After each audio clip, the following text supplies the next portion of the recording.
I hope आप लोग सभी अपने घर पर सुरक्षित हैं और उन सभी मेजर्स को अच्छे से फॉलो कर रहे हैं जो गवर्नमेंट ऑफ इंडिया और डब्ल्यूएचओ द्वारा प्रस्तावित की गई हैं। देखिए, इस समय पूरा विश्व जो है भीषण त्रासदी से कोरोना से जूझ रहा है, और तो एज एन एकेडमिशियन और एज अ स्टूडेंट हमारा सबका रोल है कि हम जिस भी बेहतर रिसोर्स से एजुकेशन को प्रोवाइड करवा सकें करवाएं। तो इसी कड़ी में हमने काफ़ी सारी रिसोर्सेज की व्यवस्था की है। यूट्यूब चैनल पर काफ़ी सारे वीडियो आपके लिए ऑलरेडी डाले हैं जो कि आपके द्वारा पसंद भी किए गए हैं। तो इसी कड़ी में आज हम लोग स्टडी करेंगे एक चैप्टर को जिसका नाम है मल्टीनेशनल कॉर्पोरेशंस, जो कि आपकी book business environment of Haryana BCom second semester Kurukshetra university के पाठ्यक्रम में करिकुलम में शामिल है। तो आइए डिस्कस करते हैं चैप्टर जिसका नाम है मल्टीनेशनल कॉर्पोरेशन। देखिए, मल्टीनेशनल कॉर्पोरेशन जैसा कि नाम से स्पष्ट है, वो कॉर्पोरेशन है जिनका एरिया ऑफ ऑपरेशन, जिनका countries of operation more than one country है।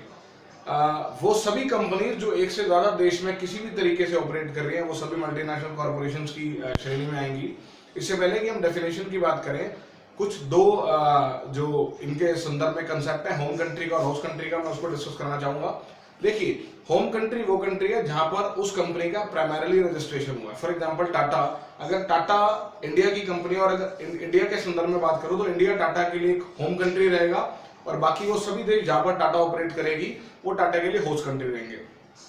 सेम सेंस में मैकडॉनल्ड्स के लिए जो है यूएस होम कंट्री रहेगा, और वो सभी देश जहां पर मैकडॉनल्ड्स ऑपरेट करती है वो होस्ट कंट्री रहेगा।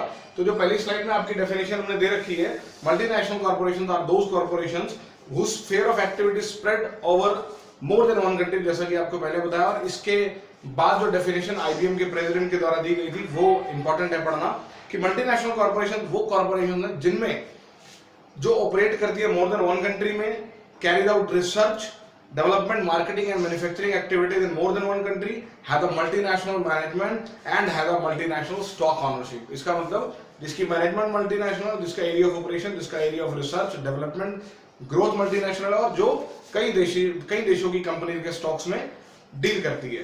तो इसके साथ ही नेक्स्ट स्लाइड देखते हैं हम इसके फीचर्स की, कि what are the features of multinational corporation. देखिए, सबसे पहला फीचर है इसका जायंट साइज। जायंट साइज की जब हम बात करते हैं एक कंपनी के साइज की इन टर्म्स ऑफ रिसोर्सेज, कि कंपनी के पास क्या क्या रिसोर्सेज हैं। जहां तक एक मल्टीनेशनल कॉर्पोरेशंस की बात है, वहां पर सबसे पहला रिसोर्स आपको जो चाहिए, आपका मनी की इनके पास कोई कमी नहीं है, और मनी ही वो पहला फैक्टर है, मनी की अवेलेबिलिटी या मनी की एक्सेस ही वो पहला फैक्टर है जो आपको इस बात के लिए प्रेरित करती है कि आप दूसरे कंट्री में जाकर अपना एरिया ऑफ ऑपरेशन स्थापित करें। तो सबसे पहला आपका मनी फैक्टर, दूसरा आपकी मैनेजमेंट, और तीसरा और सबसे इंपॉर्टेंट फैक्टर है आपका अपने प्रोडक्ट के ऊपर विश्वास, आपका प्लान्स, आपकी पॉलिसीज, आपके विजन और मिशन का बहुत क्लियर होना। सेकंड पॉइंट है हमारा मल्टीनेशनल ऑपरेशंस। ऑपरेशन से हमारा अभिप्राय उन सब कार्यों से, उन सब कार्यक्रमों से है जो एक कंपनी करती है। फॉर एग्जांपल मैन्युफैक्चरिंग का, फॉर एग्जांपल सर्विसेज का, फॉर एग्जांपल फ्रेंचाइजिंग का, लाइसेंसिंग का, लीजिंग का।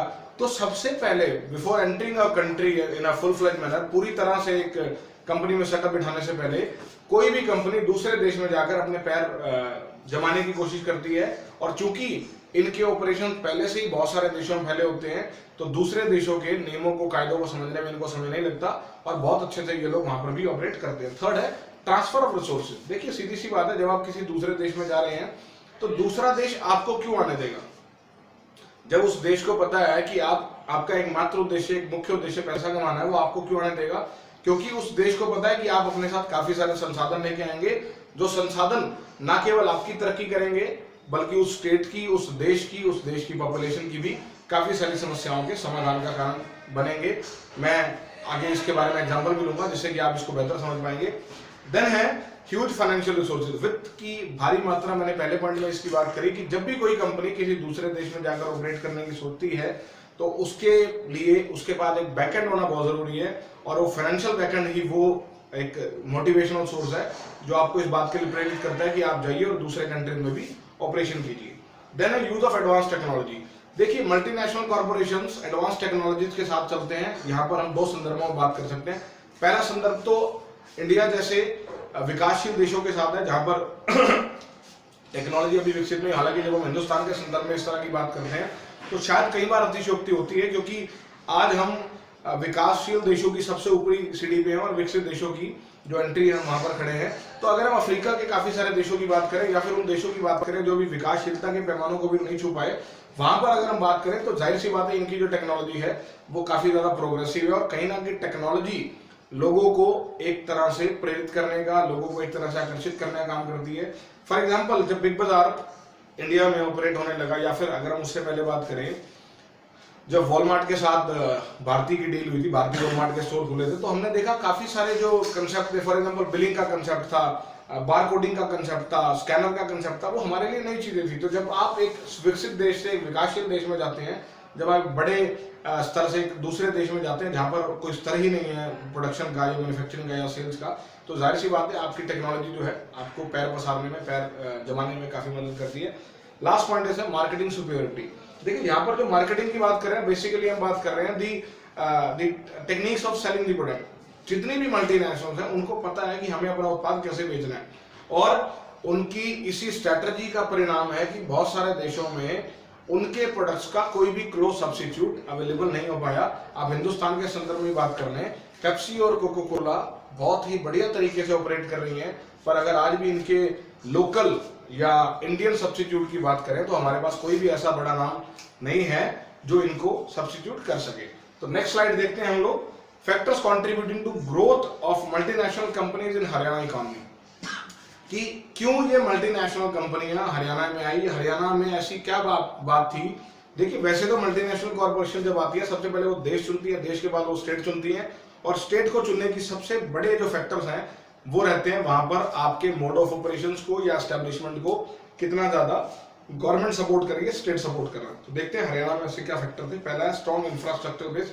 देखिए जब भी आप कहीं पर भी अपना एक उपक्रम लगाते हैं, अपनी कोई मैन्युफैक्चरिंग या सर्विस यूनिट लगाते हैं, सबसे पहले आप देखते हैं इंफ्रास्ट्रक्चर को, और यहाँ पर इंफ्रास्ट्रक्चर थे हमारे मायने हैं सड़कों का एक बहुत ही विस्तृत जाल, इलेक्ट्रिसिटी की उपलब्धता, और सड़कें भी वो हों जो पूरा 12 मंथ्स जो है ओपन रहे, और उसके बाद सरकार का एक फेवरेबल रवैया। पर उसकी हम अगले पॉइंट में बात करें, फिलहाल हम बात करें स्ट्रॉन्ग इंफ्रास्ट्रक्चर बेस की।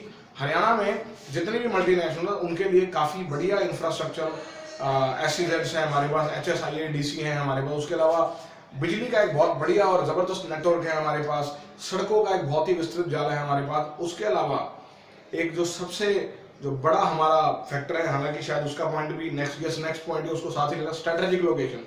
देखिए जब विकास की बात करते हैं तो विकास किसी भी देश की राजधानी को सेंटर पॉइंट मानते हुए फैलता है। तो हरियाणा को जो सबसे बड़ा फायदा है वो है दिल्ली की नजदीकी, और न केवल हरियाणा को बल्कि उत्तर प्रदेश को भी काफी फायदा है, और उन सभी स्टेट्स को फायदा है जिनकी सीमाएं दिल्ली के साथ लगती है। और आज अगर मैं बात करूं तो आधे से ज्यादा हरियाणा का हिस्सा जो है, काफी सारे जिले हरियाणा के जिसमें पानीपत, करनाल का कुछ हिस्सा, आपका सोनीपत, आपका रेवाड़ी, आपका झज्जर, आपका बहादुरगढ़, आपका राई, ये सब एरिया जो NCR में आ गया। और कहीं ना कहीं स्ट्रेटेजिकली आपकी जो लोकेशन है उसकी फिटनेस, और दूसरा देखिए लोकेशन एक प्राइमरी फैक्टर है, उसका दूसरा फैक्टर है उस लोकेशन पे जो आपको हेल्प मिल रही है गवर्नमेंट की तरफ से। तो हरियाणा में सरकार की तरफ से भी पूरा सपोर्ट है, और दूसरा जो हमारी लोकेशन है वो भी काफी प्रॉफिटेबल है। उसके बाद है कनेक्टिविटी। कनेक्टिविटी का मतलब है कि जहां पर आप अपना उपक्रम या अपनी फैक्ट्री लगाने जा रहे हैं, क्या उस जगह पर आसानी से पहुंचा जा सकता है। और अगर इंटरनेशनल क्लाइंटेज की बात की जाए तो सबसे जरूरी है एयरपोर्ट। तो हरियाणा के दोनों छोरों पर, जैसे कि दिल्ली और दूसरा चंडीगढ़, तो दोनों छोर पर आपके लिए एयरपोर्ट की व्यवस्था मौजूद है। और उसके अलावा अगर रोड नेटवर्क की बात करें, रेलवे नेटवर्क की बात करें, तो भी हरियाणा पूरे देश से, देश के बड़े बड़े शहरों से अच्छे से जुड़ा हुआ है। और हिसार में एक नया एयरपोर्ट भी प्रस्तावित है, तो उसके बनने के बाद जाहिर सी बात है स्ट्रेटेजिकली हरियाणा की लोकेशन जो है उसको और फायदा देगी। नेक्स्ट पॉइंट है availability of skilled man power. देखिए स्किल्ड मैन पावर जो है वो सेकेंडरी स्टेप है, प्राइमरी स्टेप है स्किल्ड एजुकेशन। अगर हरियाणा की बात करें और हरियाणा के एजुकेशन की बात करें तो जाहिर सी बात है हरियाणा की एजुकेशन ने काफी ज्यादा प्रोग्रेस की है, और खासतौर पर टेक्निकल, प्रोफेशनल और स्किल ओरिएंटेड जो आपकी एजुकेशन है हरियाणा की, उसने काफी ज्यादा जो है ग्रो किया है। और प्रोफेशनल जो हमारे स्किल्स है, फॉर एग्जांपल MBA है या जो दूसरे हमारे वोकेशनल कोर्स है, उन्होंने मल्टीनेशनल्स को काम करने के लिए बड़ी ही सुपीरियर मैन पावर की जो नीड है उसको फुलफिल किया है। नेक्स्ट पॉइंट है हमारा इंडस्ट्रियल हब। हरियाणा का जो काफी सारा एरिया, फॉर एग्जांपल गुड़गांव का मानेसर वाला एरिया, फरीदाबाद का एरिया, पानीपत का बहुत सारा एरिया, सोनीपत का राई एरिया है या बहादुरगढ़ का कुछ एरिया, सारा गवर्नमेंट ने एक इंडस्ट्रियल हब की तरह एस्टेब्लिश किया। देखिए यहाँ पर हम सिर्फ मल्टीनेशनल कॉर्पोरेशन के पॉइंट ऑफ व्यू से नहीं बात कर रहे, हम इंडस्ट्रियल हब की इस पॉइंट ऑफ व्यू से बात भी कर रहे हैं, क्योंकि अगर आप इकोनॉमिकल कंट्रीब्यूशन की बात करें तो इंडस्ट्री का कंट्रीब्यूशन उसमें एक बड़ी जो है बड़ा रोल प्ले करता है। तो उसके लिए गवर्नमेंट ने पहले ही एस्टैब्लिशमेंट्स कर रखी थी, और जब मल्टीनेशनल्स आई तो वो कहीं ना कहीं सोने पे सुहागा की तरह उसने काम किया। तो अवेलेबिलिटी ऑफ इंडस्ट्रियल हब्स या एस्टैब्लिशमेंट ऑफ इंडस्ट्रियल हब्स भी कहीं ना कहीं मल्टीनेशनल्स के लिए एक फेवरेबल पॉइंट का काम करता है। नेक्स्ट पॉइंट है हमारा supportive industrial and investment policy. इसकी हमने पहले ही बात की थी कि सरकार का रवैया, निवेश का रवैया, और उसके अलावा सरकार का जो सिक्योरिटी मेजर्स हैं, सेफ्टी मेजर्स हैं, वो कैसे रहते हैं। हरियाणा स्ट्रेटेजिक लोकेशन अच्छी होने के साथ साथ इसने अपने इन्वेस्टर्स के लिए एक बहुत ही बढ़िया प्लेटफॉर्म अवेल करवाया है, जिसके अंतर्गत न केवल उनके पैसे की सिक्योरिटी बल्कि उनको जो उद्योग स्थापित करने में जो तमाम उनकी जरूरतें हैं छोटी बड़ी, सिंगल विंडो के माध्यम से उनको ही पूरा करने का जो प्रयास है हरियाणा सरकार द्वारा किया गया है। देयर लॉ एंड ऑर्डर, सुरक्षा का माहौल। देखिए, जहां तक क्राइम की बात है, हरियाणा काफी सारे स्टेट से बहुत ज्यादा सुरक्षित है, और ये एक बड़ा कारण है कि बहुत सारी एस्टैब्लिशमेंट जो है हरियाणा में अपनी जो एस्टैब्लिशमेंट को स्थापित करने में काफी ज्यादा फेवरेबल है। अगला पॉइंट है setting up special economic zone. सरकार द्वारा काफी प्रयासों से अभी 2017 तक का जो हमारे पास डेटा है उसमें हरियाणा में 20 से ज्यादा SEZ जो है वो या तो पास हो चुके हैं या वर्किंग में है, और इन सभी इकोनॉमिक जोन्स में सिर्फ एक ही काम हो रहा है, वो है बेटर क्वालिटी प्रोडक्शन। और इसमें काफी सारी जो मल्टीनेशनल्स हैं, और अगर गुड़गांव की बात करें 6 से 7 उनमें कम से कम ऐसे SEZ है जहां पर सर्विस सेक्टर का काम हो रहा है, और काफी सारी मल्टीनेशनल वहां पर एस्टेब्लिश है। हमने जो पीछे एक वीडियो बनाया था उसमें आपको इस बारे में जानकारी दी गई थी। इसके बाद है setting up foreign investment promotion board FIPB। देखिए, फॉरेन इन्वेस्टमेंट प्रमोशन बोर्ड का एक ही ऑब्जेक्टिव है, वो है फॉरेन से इन्वेस्टमेंट को अपने स्टेट में लगाना। क्योंकि देखिए, इन्वेस्टमेंट आएगी तो रोजगार के अवसर बढ़ेंगे, इंडस्ट्रियलाइजेशन बढ़ेगा, और कहीं ना कहीं राज्य की इकोनॉमी और लोगों का जीवन स्टैंडर्ड ऑफ लिविंग दोनों में आपको इजाफा मिलेगा। देन इन्वेस्टमेंट प्रमोशन सेंटर, वो सभी सेंटर्स जो इन्वेस्टमेंट को प्रमोट करते हैं वो भी गवर्नमेंट के द्वारा एस्टैब्लिश किए गए हैं, और उनमें कहीं ना कहीं इन्वेस्टर को जो है एक सुलझा हुआ रवैया और प्रॉपर प्लेटफॉर्म जो है अवेल करवाया जाता है। इसके बाद है ग्रीवियंस रिड्रेसल कमेटी। देखिए, आपको कई बार ऐसा होगा कि हमें शिकायतें भी हैं, हमें शिकवे भी, हमें दिक्कतें भी हैं, तो उन दिक्कतों के समाधान के लिए आपको एक लंबी प्रक्रिया से गुजरने की जरूरत नहीं है। सरकार द्वारा जो प्रस्तावित हमारा बोर्ड है वो शीघ्रता पूर्वक आपकी सभी समस्याओं को निदान करता है। अगली स्लाइड देखते हैं हम, जिसमें कि हम देखेंगे advantages of MNCs to the state. देखिए, हमने पहले बात की, जब एक स्टेट के अंदर कुछ आ रहा है तो उसका जो कंट्रीब्यूशन है वो स्टेट की इकोनॉमी में, स्टेट की GDP में भी होता है। तो देखते हैं क्या क्या पॉइंट। सबसे पहले अवेलेबिलिटी ऑफ कैपिटल। देखिए, हरियाणा या वो सभी स्टेट हो, तभी तमाम मुल्क जो डेवलपिंग स्टेज में है या अभी सेमी डेवलप्ड है, अंडर डेवलप्ड है, उनमें एक चीज की कमी है, दैट इज कैपिटल। और मल्टीनेशनल के बाद एक चीज क्या दिखता है, वो है पैसा। तो जब मल्टीनेशनल किसी भी स्टेट में आती हैं तो सबसे पहली चीज जो वो लेके आती है वो है कैपिटल या पैसा, और कैपिटल के आने के बाद बाकी सारे फैक्टर जो वर्किंग में आ जाते हैं। सेकंड है अवेलेबिलिटी ऑफ मॉडर्न टेक्निक्स। इसकी हमने पहले भी बात की है कि ये सब मल्टीनेशनल्स अपने आप में संपूर्ण है, इनके पास जो टेक्नोलॉजी का या रिसोर्सेज का या इंफ्रास्ट्रक्चर का जो बेस है वो बहुत ही स्ट्रांग है, और इसी स्ट्रांग बेस के सहारे ये लोग दूसरे देशों में ऑपरेट करते हैं। और जहां पर मैं बात कर रहा था कि बहुत सारी मल्टीनेशनल्स दूसरे देशों में ऑपरेट करती हैं, उसका एग्जांपल लेने की बात कर रहा था मैं आपसे। देखिए, इंडिया की अगर सर्विस इंडस्ट्री की बात की जाए तो बहुत सारा जो हमारा सर्विस इंडस्ट्री का बेस है वो मल्टीनेशनल्स के भरोसे या मल्टीनेशनल्स के ऊपर चल रहा है। काफी सारे देश, जिनमें बांग्लादेश, पाकिस्तान और इवन चाइना भी है, वहां की जो प्रोडक्शन इंडस्ट्री है या इंडस्ट्री है वो बेसिकली डेवलप्ड नेशंस के भरोसे चल रही है। अभी जो हमने पीछे बात की थी कि आपके पास एक रिसोर्स है जिसका नाम है कैपिटल या फाइनेंस, और बाकी लोगों के पास, बाकी देशों के पास जो डेवलपिंग स्टेट्स हैं उनके पास दूसरा रिसोर्स है जिसको हम बोलते हैं मैन पावर। तो तीसरा पॉइंट है availability of marketing services. In companies के पास मार्केटिंग सर्विसेज का दे हैव अबंडेंट, उनके पास पूरा प्रचुर भंडार है कि किस तरह से आप उत्पाद को बेच सकते हो प्रभावशाली तरीके से, और उनके तरीके सीखकर हम अपने देश के उत्पादों के लिए भी एक बेहतरीन आधार तैयार कर सकते हैं। इसके बाद है अवेलेबिलिटी ऑफ फॉरेन एक्सचेंज। जब ये कंपनियां बाहर से आती हैं तो जाहिर सी बात है जो इनिशियल कैपिटल इन्वेस्टमेंट है वो अपनी करेंसी में लेके आते हैं, तो देश का और स्टेट का फॉरेन एक्सचेंज का जो भंडार है वो भी बढ़ता है। इंक्रीज इन एम्प्लॉयमेंट, ये कंपनियां अपने साथ कैपिटल जरूर लाती हैं, इंफ्रास्ट्रक्चर का बेस लाती हैं, टेक्नोलॉजी लाती हैं, पर अल्टीमेटली जो एम्प्लॉयमेंट मिलती है वो हमारे देश के, हमारे प्रदेश के, हमारे शहर के लोगों को मिलती है। और जहां हमारे देश के, हमारे प्रदेश के, हमारे शहर के लोगों को रोजगार मिलता है, वहां पर उनका स्टैंडर्ड ऑफ लिविंग, उनके परिवार का स्टैंडर्ड ऑफ लिविंग काफी ज्यादा बढ़ता है, और ऐसा हमने काफी सारे एरियाज में देखा भी है। नेक्स्ट पॉइंट है increase in knowledge, knowledge related to a particular trade और अ पर्टिकुलर प्रोसेस। बहुत सारे लाइक विदेशी उपक्रमों को देखकर, मल्टीनेशनल कॉर्पोरेशन को देखकर हिंदुस्तान में भी काफी सारे उद्योगों का विकास हुआ है। काफी सारे लोगों ने अपनी प्रोडक्ट या सर्विस इंडस्ट्री लगाई है जिनमें मल्टीनेशनल कंपनीज का जो ज्ञान है या उनकी नॉलेज है उसको उन्होंने फाइनली प्लेटफॉर्म दिया है। Then increase in exports.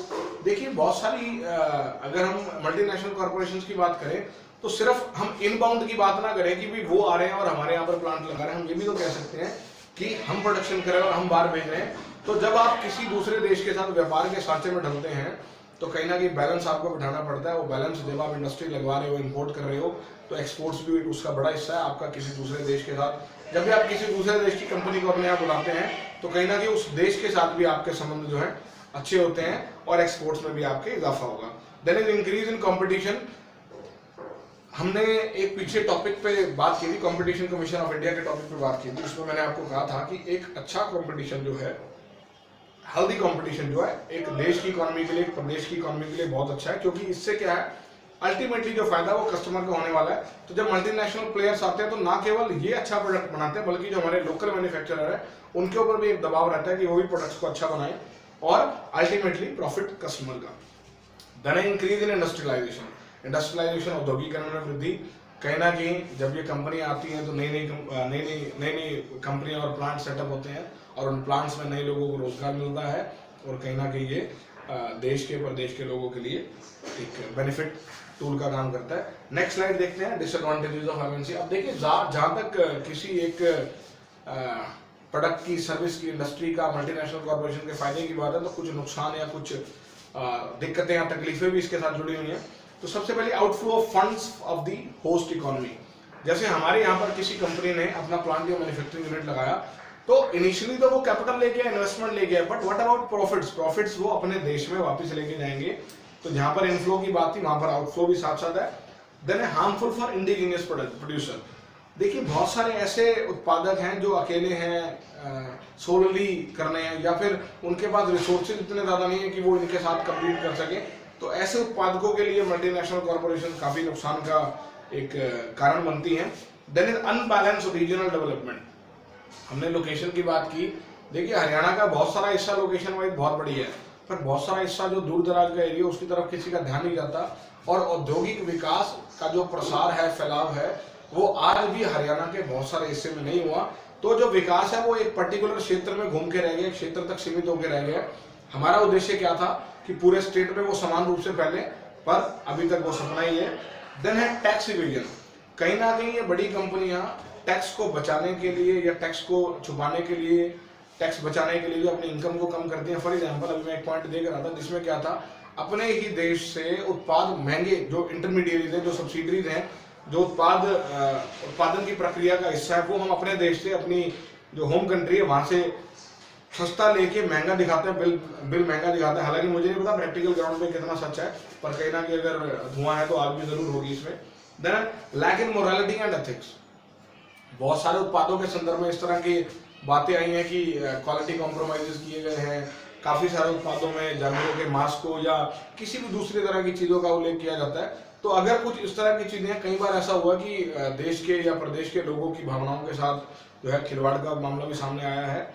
Next slide है एनकरेज डेमोन्स्ट्रेशन इफेक्ट। मटेरियलिज्म जिसको आप बोलते हो, कई बार जो अधिकता है, टीवी में बार बार आप एक चीज दिखाते हो, फॉर एग्जाम्पल डिओड्रेंट है, बार बार आप उसकी ऐड दिखा के लोगों को एक इंड्यूस कर रहे हो कि आप उसको लीजिए, हालांकि उसकी वास्तविकता में किसी को जरूरत नहीं है। देन है competition with small scale industries. जो देश का लघु उद्योग है या प्रदेश के छोटे व्यापारी हैं, उनको एक बड़ा कंपटीशन ये लोग देते हैं और कहीं ना कहीं नुकसान का उनको नुकसान होता है। मल्टीनेशनल, क्योंकि मल्टीनेशनल कॉर्पोरेशन अपने आप में उसके पास रिसोर्सेज की भरमार है, तो छोटा व्यापारी या छोटा लघु उद्योग है उसके साथ नहीं डील कर पाता। देन है problem of brain drain. Brain drain का मतलब है भारत से जो प्रखर दिमाग है, जो बढ़िया लोग हैं, बढ़िया विचारशीलता वाले लोग हैं, बढ़िया टैलेंट वाले लोग हैं, उनका पलायन। बहुत सारी मल्टीनेशनल कंपनीज क्या करती है, 2-3-4 साल हिंदुस्तान के आदमी को यहाँ पर परखती है और अगर लगता है कि he is a very good performer तो उसको आप अपने देश में, अपनी कंट्री में भेज देते हो ताकि वो आपकी एक एसेट का काम करे। उस केस में वो आपकी कंपनी की एसेट तो बनता है, पर आपके स्टेट की एसेट अब वो नहीं रहा, आपके देश की एसेट वो नहीं रहा। Harmful for consumer, excess of materialism, increase price, increase competitor. देखिए इसके जहाँ कंज्यूमर को फायदे हैं कहीं ना कहीं नुकसान भी हैं, और ऐसा काफी बार देखने में आया। लोकल इंडस्ट्री आपकी खत्म हो रही है, और मोनोपोली ये भी एक इसका अपवाद है जो कई बार कुछ केसेस में सामने आई है। देन है अनसूटेबल टेक्नोलॉजी। देखिए कई बार क्या होता है वो तकनीक शायद आपके देश में सूट कर रही है, पर हो सकता है दूसरे देश में, दूसरे देश की परिस्थितियों में वो सूट ना करे। हालांकि ऐसा बहुत कम होता है, पर कई बार इस तरह की तकनीक का जो है नुकसान भी हो जाता है। देन है purchase of raw material and intermediate goods from the home country. जैसा कि हमने पहले ही बात की थी कि वो अपने देश से परचेजिंग करती है, अपने देश से बाइंग करती है। हालांकि इसके संदर्भ में गवर्नमेंट द्वारा कुछ रुकावटें या कुछ बाउंडेशन भी लगाई गई है कि आपको इतना माल कहीं ना कहीं आपको अपने देश से लेना पड़ेगा। तो ये सब इसके डिसएडवांटेजेस है। आगे की स्लाइड में देखते हैं क्या प्रिकॉशन है, क्या हमारे पास सजेशन है। सबसे पहले गवर्नमेंट का इंटरफेरेंस। हालांकि गवर्नमेंट का इंटरफेरेंस काफी है, पर शायद वो नाकाफी है, इसलिए कुछ दिक्कतें जो है मल्टीनेशनल कॉर्पोरेशन की तरफ से सामने आई। तो हमारा एक प्राइमरी ऑब्जेक्टिव क्या है कि गवर्नमेंट की तरफ से जो इंटरफेरेंस है वो पूरा रखा जाए, और गवर्नमेंट ये स्टेप बाय स्टेप देखे कि क्या कुछ भी ऐसा तो नहीं हो रहा जिससे कि कोई ऐसी प्रैक्टिसेस तो नहीं हो रही जिससे कि आपके देश की इकोनॉमी को या उसके कस्टमर्स को खतरा है। देन है लोकेशन। लोकेशन का हमने लूप पढ़ा कि जो लोकेशन का स्ट्रेटेजिक एडवांटेज मिलना चाहिए मिल तो रहा है, पर वो पूरे स्टेट को ना मिल के कुछ एरिया में मिल रहा है। तो ये सरकार को देखना है कि मुझे एस्टेब्लिशमेंट कहाँ करवानी है। आप दूर दराज के एरिया ले सकते हैं, हालांकि वहां पर कंपनीज को शुरू में एतराज हो सकता है, पर कहीं ना कहीं विकास के लिए आपको ये थोड़ी सी लागत जो है देनी पड़ेगी। देन है supervision. Proper supervision is very much necessary. आपका चेक जो है, गवर्नमेंट का चेक जो है, या जो स्टेट या नेशनल बॉडी है उनका चेक जो है बहुत जरूरी है, ताकि इनकी प्रैक्टिस को फॉलो किया जा सके, इनकी प्रैक्टिस को देखा जा सके, और जहां पर भी कहीं पर भी लगे कि इनकी प्रैक्टिस देश के या प्रदेश के लोगों के हित में नहीं है, वहां पर इनको रोक देना चाहिए। Then beneficial collaboration. हमें सिर्फ वही देखिए एक अवस्था तो वो थी जहां पर हमारे पास इंडस्ट्रियलाइजेशन की कमी थी और हम चाहते थे कि हमारे यहाँ पर रोजगार लगे, पर आज शायद वो हालात नहीं है। तो हमें सिर्फ वही कोलैबोरेशन करने चाहिए जो हमारे लिए बेनिफिशियल है, टेक्निक का हो, सर्विसेज का हो या प्रोडक्ट्स का हो। देन है रिसर्च एंड डेवलपमेंट। जहां तक R&D की बात है, ये आपके देश की अर्थव्यवस्था को उठाने में एक बड़ा योगदान देता है। तो रिसर्च एंड डेवलपमेंट के मौके आपको लेने भी चाहिए और आपको देने भी चाहिए, बशर्ते वो आपके प्रदेश के, आपके देश के, आपके लोगों के फायदे में हो। देन है setting up basin and have industry. देखिए सबसे पहले आपकी जो जरूरतों की चीजें उनकी इंडस्ट्रीज को आपको प्रेफरेंस देना चाहिए। उसके बाद जब आप मल्टीनेशनल्स को इन्वाइट कर रहे हो तो सबसे पहले आपको ये देखना है कि वो क्या बना रही है, क्या उन उत्पादों की आपके देश में, आपके देश के लोगों को जरूरत है या नहीं है, या सिर्फ आप इकोनॉमी बूस्टअप के लिए ऐसा कर रहे हैं। देखिए इंडस्ट्रियलाइजेशन के बहुत सारे नुकसान थे, मल्टीनेशनल कॉर्पोरेशंस की फैक्ट्रीज के बहुत सारे नुकसान थे, तभी ये लोग अपने देश को छोड़ के दूसरे देशों में जा रहे हैं, क्योंकि सस्ती लेबर है, वातावरण का प्रदूषण कम है और इनका रिस्क कम है। तो इसलिए आपको भी एक देश के तौर पर, एक प्रदेश के तौर पर बड़ा विचारवान होकर सोचना पड़ेगा कि हमें इसके साथ कंटिन्यू करना है या नहीं करना। इसके बाद चेक ऑन मोनोपोलिस्टिक प्रैक्टिसेस या टेंडेंसीज। हमने पहले बात की कि कई बार कंपनी इस अवस्था में होती हैं कि वो जनता का शोषण कर सके, कंपनियों का उत्पादों का शोषण कर सके। तो ऐसी प्रैक्टिसेस को रोकना गवर्नमेंट का काम है। तो government has to be very careful while planning the entry of these companies into the country less dependent। देखिए आप दूसरी कंपनीज को बुलाइए, इसमें कोई अतिशयोक्ति नहीं है, विकास के लिए आवश्यक भी है, पर उन पे अति निर्भरता जो है वो अत्यंत नुकसानदायक है। अतः आप कोई भी ऐसा काम ना करें जिसमें कि किसी भी कंट्री में कोई कंपनी है उसका प्रोडक्शन बंद होता है तो आपकी इकोनॉमी पर उसका नेगेटिव इम्पैक्ट पड़े। तो ये सभी पॉइंट्स थे जो आपको शायद ध्यान में रखने चाहिए कंपनी को चलाते हुए। तो इसके साथ ही हमारा जो आज का टॉपिक है वो खत्म होता है। Thank you everybody for listening and in case you have any queries और डाउट, आपके पास मेरी ईमेल आईडी है, मेरा कांटेक्ट नंबर है, आप मुझसे कभी बात कर सकते हैं। और अगर आपके कुछ सुझाव है इस वीडियो के संदर्भ में तो वो भी मुझे आप दीजिए, they will be very helpful, और आगे की जो वीडियो था उसमें उनको इंक्लूड करने की कोशिश की जाएगी। Thank you everybody, please.